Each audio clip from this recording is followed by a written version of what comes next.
R7 network.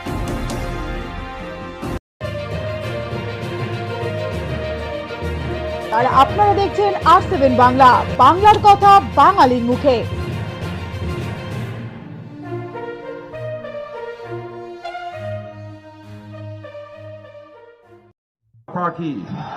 वंदे वंदे। बहुत बहुत धन्यवाद। इस विधानसभा क्षेत्र के प्रत्याशी श्री नरहरि जी महतो, पूर्व विधायक श्री योगेश्वर महतो, और आज जिन्होंने भारतीय जनता पार्टी के प्रत्याशी श्री नरहरि महतो को अपना समर्थन दिया है, ऐसे श्री नेपाल महतो,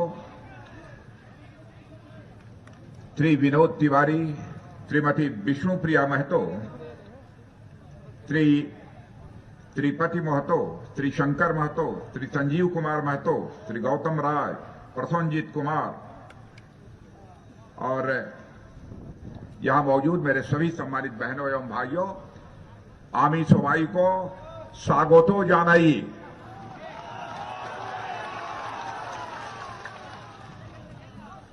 बहनों भाइयों, सबसे पहले तो मैं आप सबसे क्षमा चाहता हूं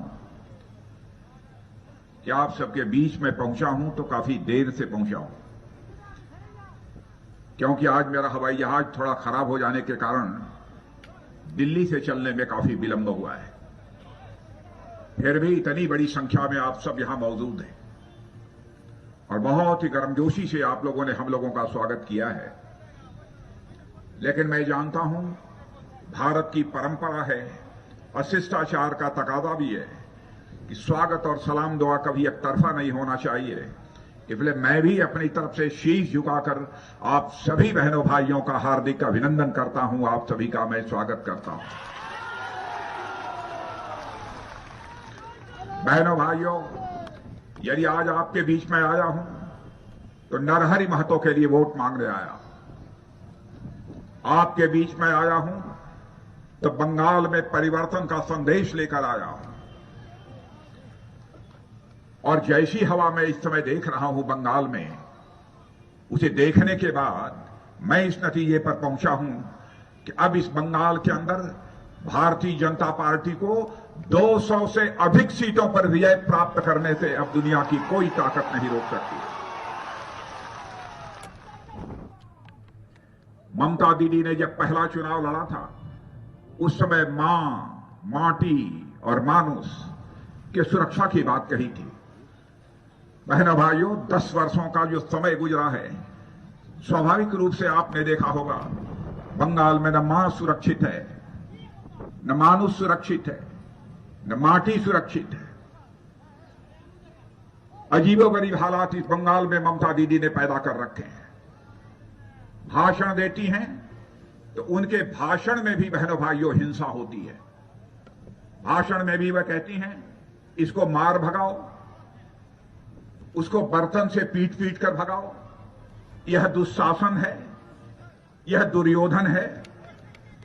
दीदी, कब तक दुशासन दुर्योधन कहती रहेंगी? कब तक पीट पीट कर लोगों को भगाती रहेंगी? बंगाल की जनता तो आपसे यह जानना चाहती है कि 10 वर्ष तक मुख्यमंत्री रहते हुए बंगाल की जनता के लिए आपने क्या किया है। यह इस बंगाल की जनता आपसे जानना चाहती है। लेकिन यह बताने के बजाय बराबर इधर उधर की बातें आपके द्वारा की जाती हैं।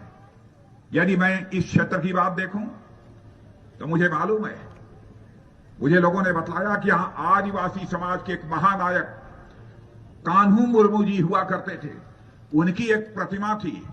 यहां के कुछ लोगों ने उस प्रतिमा को तोड़ देने का काम किया है। बहनों भाइयों, आज मैं आपको भरोसा दिलाकर जाना चाहता हूं और मैं यहां कहूंगा नरहरि महतो जी से कि यहां पर आप जीतने के बाद जिस कान्हू मुर्मू की प्रतिमा यहां पर तोड़ी गई है, फिर से वह प्रतिमा बननी चाहिए और भव्य प्रतिमा इस स्थान पर बननी चाहिए। मैं यहां आपसे अपील करना चाहता हूं। ममता दी ने यह भी वादा किया था, इस क्षेत्र में पानी का संकट है, पानी के संकट को दूर करेंगे। मैं आपसे पूछना चाहता हूं, पानी का संकट दूर हो गया है कि नहीं हो गया है? नहीं हुआ है। बहनों भाइयों, आज मैं आपको भरोसा दिलाकर जाना चाहता हूं। यह मेरा ही भरोसा नहीं है, भारत के प्रधानमंत्री नरेंद्र मोदी जी के द्वारा दिया गया भरोसा सारी हिंदुस्तान की जनता को है। 2024 समाप्त होने के पहले हर घर में नल पहुंच जाएगा और हर घर में नल में जल होगा। बहनों भाइयों, यह भी आपको भरोसा दिलाकर जाना चाहता हूं। फल और लाख उद्योग, यहां पर इतना बड़ा उद्योग था, फल और लाख उद्योग भी बर्बाद हो गया। लेकिन ममता दीदी ने इस फल और लाख के उद्योग को पुनर्जीवित करने के लिए जो कुछ भी करना चाहिए था उन्होंने नहीं किया है। रेती की अवैध खनन होती है यहां पर, जिसके मन आता है गुंडे बदमाश लोग भी चले आते हैं, वह भी खनन करते हैं। हमारा यह कहना है कि रेती का खनन होना चाहिए तो उस पर किसी दूसरे का अधिकार नहीं होना चाहिए। इस क्षेत्र की रहने वाली जनता का अधिकार होना चाहिए और किसी दूसरे का अधिकार नहीं होना चाहिए। इस बारे में भी हमारी सरकार विचार करेगी। इस क्षेत्र के विकास के साथ साथ मैं आपको बतलाना चाहता हूं, बंगाल को सोनार बांग्ला बनाने का यह भारतीय जनता पार्टी का संकल्प है और उस संकल्प को बहनों भाइयों हम पूरा करेंगे, आपको हम भरोसा दिलाते हैं। बार बार जब भी होता है बराबर हम सारे लोगों को, ममता दी कहती हैं कि यह सब सारे बाहरी लोग हैं। बहनों भाइयों, जो भी भारत का नागरिक है भारत माता की कोख से पैदा हुआ है, चाहे वह हिंदुस्तान के किसी भी राज्य में क्यों न रहता हुआ, सभी भारत माता की औलाद है। क्या यह भारत को तोड़ना चाहती है कि बंगाल में यदि कोई बाहर से चला आया तो बाहरी हो गया? उत्तर प्रदेश में क्या हमारा बंगाल का भाई चला जाएगा तो हम उसे बाहरी कहेंगे? बहनों भाइयों, भारत माता की कोख से पैदा हुए हर औलाद एक दूसरे के भाई भाई हैं। और जिस राजनीतिक पार्टी से मैं आता हूं, भारतीय जनता पार्टी, बहनों भाइयों, भारतीय जनसंघ के रूप में हम लोग की पार्टी की स्थापना करने का काम यदि किसी मां के सपूत ने किया था, किसी बंगाल की मां की कोख से पैदा हुए डॉक्टर श्यामा प्रसाद मुखर्जी ने पैदा किया था। बहनों भाइयों, और वही डॉक्टर श्यामा प्रसाद मुखर्जी जी की पार्टी आज भारतीय जनता पार्टी हो गई है। और भारतीय जनता पार्टी आज हिंदुस्तान की ही नहीं बल्कि दुनिया की सबसे बड़ी राजनीतिक पार्टी बनकर खड़ी हो गई। बंगाल के ही मां के सपूत ने इतनी बड़ी पार्टी भारत के अंदर बना दी कि यह पार्टी दुनिया की सबसे बड़ी पार्टी बन गई। उस पार्टी में रहने वाले लोग बाहरी हो गए और आप अंदर की हो गई, जिन्होंने कि बंगाल को पूरी तरह से तबाह कर दिया है, बर्बाद कर दिया है। बहनों भाइयों, हमारी सरकार ने, हमारे प्रधानमंत्री ने बंगाल के विकास के लिए क्या क्या किया है, यदि मैं इसकी चर्चा करूं घंटे भर का समय लग जाएगा। लेकिन मैं पत्रकार मित्रों के सामने भी एक आंकड़ा रखना चाहता हूं। जब कांग्रेस की सरकार थी, 13th फाइनेंस कमीशन के द्वारा इस बंगाल के लिए केवल 1,32,000 करोड़ रुपया दिया गया था। लेकिन जब हम लोगों की सरकार बन गई, मोदी जी भारत के प्रधानमंत्री बन गए, तो 14th फाइनेंस कमीशन के अंतर्गत 4,48,000 करोड़ रुपया इस बंगाल के विकास के लिए हमारी सरकार ने दिया। ममता दी से मैं पूछना चाहता हूं, कहां चला गया वह पैसा? क्या हमारी सरकार ने बंगाल के साथ कोई भेदभाव किया था? क्या हमारी केंद्र की सरकार बंगाल का विकास नहीं करना चाहती है? जब होता है तब अनाप शनाप आरोप इनके द्वारा लगाए जाते हैं। बहनों भाइयों, जिस बंगाल की धरती पर रविंद्र संगीत सुनाई देते थे, जिस बंगाल की धरती पर चैतन्य महाप्रभु का कीर्तन होता था, जिस महाप्रभु धरती पर स्वामी विवेकानंद का संदेश सुनाई देता था, उस बंगाल की धरती पर आज बमों के धमाके हो रहे हैं, बमों की खुलेआम फैक्ट्रियां चल रही हैं। मैं भी उत्तर प्रदेश का मुख्यमंत्री रहा हूं। बहनों भाइयों, यदि कोई मां का लाल यदि उत्तर प्रदेश में बम बनाने की जरूरत करता तो मैं सीधे उसको उल्टा कर देता। बहनों भाइयों, उसकी मैं खाट खड़ी कर देता। टेलीविजन के पर्दे पर आए दिन दिखाया जा रहा है कि बंगाल में बम बनाए जा रहे हैं, और बम बनाने वाले कह रहे हैं कि हम यहां के लोगों को बम बेचते हैं ताकि एक दूसरे राजनीतिक पार्टी के ऊपर बम फेंको।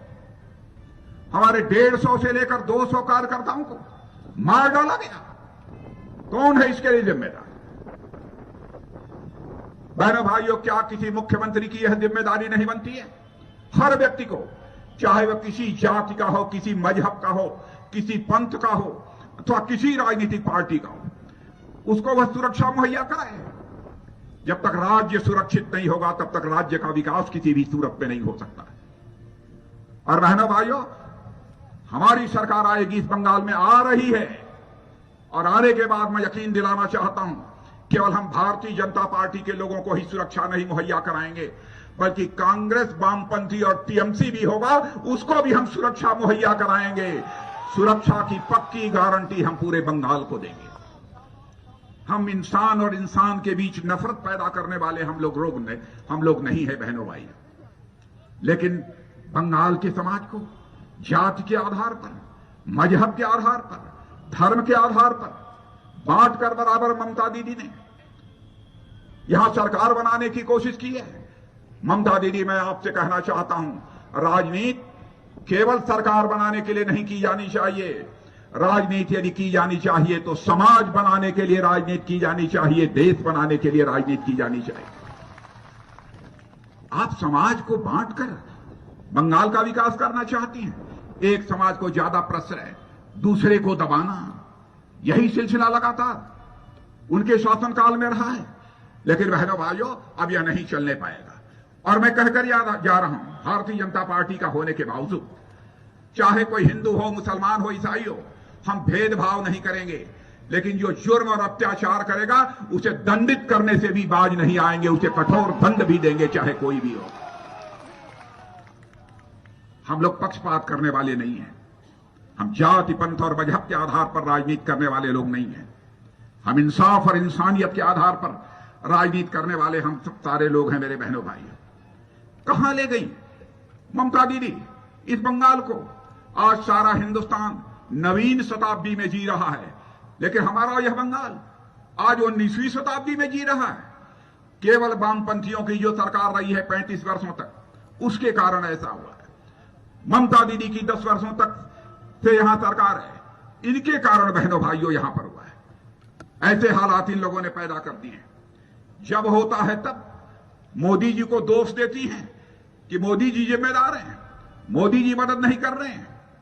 बहनों भाइयों, प्रधानमंत्री किसान सम्मान निधि के अंतर्गत हिंदुस्तान के हर किसान के खाते में हम लोगों ने हर वर्ष 6,000 रुपया डाला है।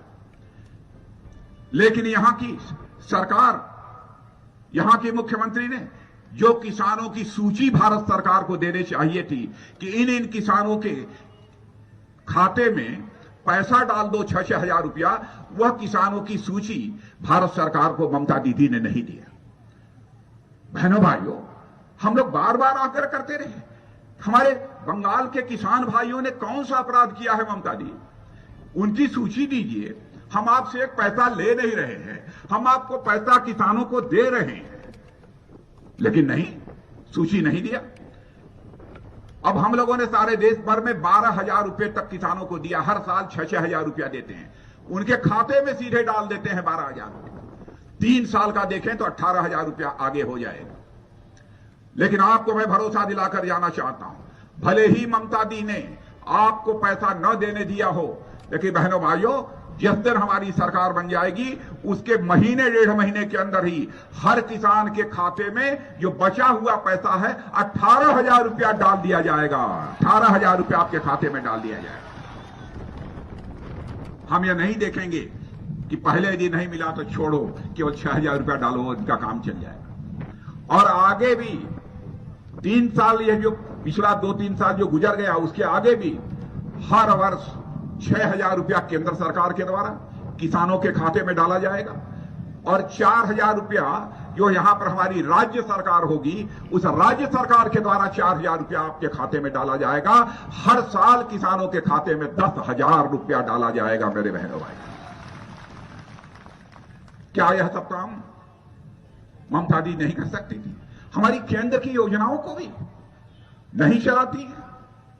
कहती हैं यदि हम यही योजनाएं लागू हो गई बंगाल में तो मोदी जी बड़े पॉपुलर हो जाएंगे, बड़े लोकप्रिय हो जाएंगे। अरे मोदी जी तो सारे देश में लोकप्रिय हैं ही, भारत के प्रधानमंत्री हैं। वह किसी राज्य के साथ कोई भेदभाव नहीं करते। चाहे किसी भी पार्टी की वहां सरकार क्यों न हो। अब जैसे प्रधानमंत्री आवास योजना के अंतर्गत हिंदुस्तान के हर राज्य में गरीबों के लिए पक्के मकान बनाए जा रहे हैं, पक्के मकान गरीबों के लिए। वैसे तो हमारे प्रधानमंत्री जी ने कहा था कि 2022 तक हम सभी को पक्का मकान मुहैया उपलब्ध कराएंगे जिनके पास पक्का मकान नहीं है। बंगाल में जितनी प्रभावी तरीके से वह स्कीम लागू होनी चाहिए थी, बहनों भाइयों ने प्रभावी तरीके से इस स्कीम को यहां की सरकार ने लागू नहीं होने दिया। मैं बंगाल की जनता को भरोसा दिलाता हूं कि मेरे बहनों भाइयों, हमारी सरकार बन जाएगी। 2 से लेकर 3 वर्ष तक का समय लगेगा। एक भी गरीब ऐसा नहीं बचेगा जिसे अपना सिर ढकने के लिए पक्का मकान न मिल जाए, ऐसा एक भी गरीब परिवार से नहीं बचेगा। और यह प्रधानमंत्री आवास योजना पिछले 4-5 वर्षों से चल रही है लगातार। शौचालय घर घर में हम लोग सारे देश भर में बनवा रहे हैं, लेकिन यहां बामुश्किल कुछ घरों में बना है, मुझे यह बतलाया गया है। क्या माताओं बहनों की इज्जत और अजमत की चिंता एक यहां महिला मुख्यमंत्री हो उसके द्वारा नहीं की जानी चाहिए? सभी घरों में शौचालय बनेंगे। यह भी मैं आपको पूरी तरह से यकीन दिलाता हूं, भरोसा दिलाता हूं बहनों भाई। दुर्गा पूजा हो, सरस्वती पूजा हो, अब कोई माई का लाल, कोई मां का लाल अब बंगाल की धरती पर दुर्गा पूजा, सरस्वती पूजा को रोक नहीं पाएगा मेरे बहनों भाइयों, डंके की चोट पर। और आज जिस धरती पर खड़े होकर मैं बोल रहा हूं, मैं जानता हूं इस धरती पर भी कई मंदिर हैं। इस धरती को तो मंदिरों की धरती कहा जाता है, मुझे बतलाया गया है। लेकिन यह भी जानकारी दी गई है कि यहां कई मंदिर पूरी तरह से खंडहर पड़े हुए हैं। क्यों ऐसे हालात हैं? अरे जनता तो खुद ही चंदा लगाकर मंदिर बनवाती है, उसकी मरम्मत कराती है, लेकिन जनता को ही आपने कंगाल बना दिया है। खाने के लिए पैसा नहीं रह गया, क्या करेगी जनता? बहनों भाइयों, हालात हम लोगों को बदलने होंगे। और एक बहुत ही महत्वपूर्ण योजना जो हमारी सरकार ने प्रारंभ की है, कान खोलकर आप भी सुन लीजिए। और प्रारंभ की है तो लागू हो गई है, करोड़ों लोगों ने देश में उसका लाभ ले लिया है। वह योजना है आयुष्मान भारत की योजना। गरीब से गरीब व्यक्ति बीमार हो जाएगा, यदि उसके जेब में फूटी कौड़ी भी नहीं है इलाज कराने के लिए, एक भी पैसा नहीं है इलाज कराने के लिए, तो आयुष्मान भारत योजना ऐसी है बहनों भाइयों कि 5 लाख रुपए तक का एक साल में आपका मुफ्त इलाज किया जाएगा। 5 लाख रुपए तक का मुफ्त इलाज किया जाएगा। यह है आयुष्मान भारत योजना। और यदि आपकी बीमारी एक साल में ठीक नहीं होती है, अगले साल भी जरूरत होगी तब भी आपका 5 लाख रुपए तक का मुफ्त इलाज किया जाएगा। यह है आयुष्मान भारत योजना। दुनिया के किसी देश में इस प्रकार की योजना लागू नहीं है। इस प्रकार की योजना यदि लागू है तो केवल और केवल भारत में लागू है। और इसका श्रेय यदि किसी को दिया जाना चाहिए तो भारत के प्रधानमंत्री नरेंद्र भाई मोदी को इसका श्रेय दिया जाना चाहिए। अब इन सब सारी चीजों को क्यों नहीं लागू करती है ममता दी, इस बात तो मुझे नहीं आती। मैं आपको याद दिलाना चाहता हूं, जब राजीव गांधी जी भारत के प्रधानमंत्री थे तो एक समय उन्होंने अपनी लाचारी जाहिर करते हुए यह कहा था, क्या करें, मैं मजबूर हूं। दिल्ली से जनता के लिए यदि मैं 100 पैसा भेजता हूं तो बामुश्किल 16 पैसा लोगों की जेब में पहुंच पाता है, 84 पैसा लोग खा जाते हैं। भ्रष्टाचार की भेंट चढ़ जाता है। हमारे प्रधानमंत्री ने, नरेंद्र भाई मोदी ने प्रधानमंत्री बनने के साथ ही यह तय किया, हम एक भी पैसा भ्रष्टाचार की भेंट नहीं चढ़ने देंगे, भ्रष्टाचारियों की जेब में नहीं जाने देंगे। और आप सभी लोगों का प्रधानमंत्री जनधन योजना के अंतर्गत खाता खुला होगा। यदि ममता दी ने नहीं खुलवाया होगा तो खुलेगा, हर परिवार का खाता खुलेगा। और बहनों भाइयों, किसानों को जो हम पैसा दे रहे हैं, अब 6,000 रुपया वहां से भेजते हैं तो 5,000 किसानों को नहीं मिलता है, 6,000 का 6,000 रुपया उनके खाते में जाता है। एक पैसा भी अब भ्रष्टाचार की भेंट नहीं चढ़ने पाता। व्यवस्था में परिवर्तन करके भ्रष्टाचार पर काबू पाया जा सकता है।